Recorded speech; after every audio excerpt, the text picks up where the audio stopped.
Les taux baisseront-ils encore en août? Amorcée en début d'année, la politique de baisse des taux immobiliers se poursuit encore. D'après les projections des acteurs du marché, ceux-ci devraient encore chuter jusqu'en 2025. Des taux baissiers prévus pour le mois d'août. Depuis le début de l'année 2024, les banques françaises adoptent une stratégie baissière des taux de crédit. Elle s'avère indéniablement favorable aux porteurs de projets immobiliers, surtout pour les primo-accédants. Les principaux acteurs du marché estiment que cette tendance baissière des taux devrait se poursuivre cet été.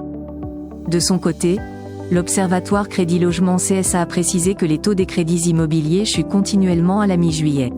Il s'agit d'une information découlant d'une conférence de presse qui s'était tenue le 16 juillet dernier. Toujours selon cette source, les taux immobiliers s'établissent en moyenne à 3,61%, contre 3,66% en juin 2024. Notons que ceci se trouve à un niveau similaire à celui observé à l'été 2023. Pour le second trimestre 2024, le coût des emprunts ressort à 3,73%. L'Observatoire souligne, depuis l'inflexion à la baisse en décembre 2023, le taux moyen recule à un rythme moyen de 0,09 points par mois. Les banques françaises émettent davantage de crédits immobiliers. Il faut reconnaître que la baisse des taux des crédits reste une nouvelle réjouissante pour les emprunteurs. Des porteurs de projets qui espèrent tirer un maximum de profit de cette tendance. D'autant plus que les acteurs du marché proposent davantage de crédits à destination des particuliers. Selon l'Observatoire, la production des prêts à l'habitat a progressé de 44% au printemps par rapport au premier trimestre 2024. Petite précision, nous parlons ici des montants prêtés.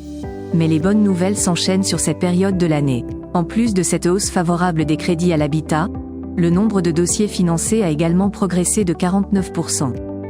Toutefois, le porte-parole de l'Observatoire, Michel Mouillard, précise, il s'agit d'une véritable reprise qui ne permet pourtant pas de retrouver les niveaux d'activité de 2019, il va falloir attendre encore un peu. Effectivement, la masse des crédits octroyés par les banques est en repli de 25,5% sur les 12 derniers mois. Voici les projections des taux en 2025.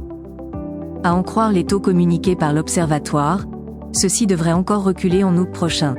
Les emprunteurs rentrent au cœur de la stratégie baissière des banques. Depuis la fin du mois de juin, les taux de rémunération de la dette française sur 10 ans sont passés de 3,26% à près de 3,07%. Nous parlons ici de l'obligation assimilable au Trésor, OAT. Il s'agit en l'occurrence d'une hausse de 0,2 points. De quoi favoriser le pouvoir d'achat des emprunteurs. Rappelons que l'OAT figure parmi les principaux paramètres retenus par les banques pour établir leur grille de taux de crédit. Émise pour une durée minimale de 2 ans et 50 ans au maximum, celui-ci s'apparente à un emprunt d'État français. Autre bonne nouvelle cette année, une nouvelle baisse des taux de refinancement de la Banque Centrale Européenne. Et, celle-ci devrait être actée avant le 31 décembre 2024. L'heure venue, cela devrait permettre d'abaisser le coût de l'argent pour toutes les banques françaises.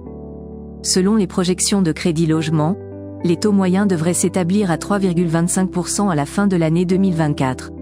De quoi permettre aux ménages d'emprunter en moyenne à 2,75% à fin 2025.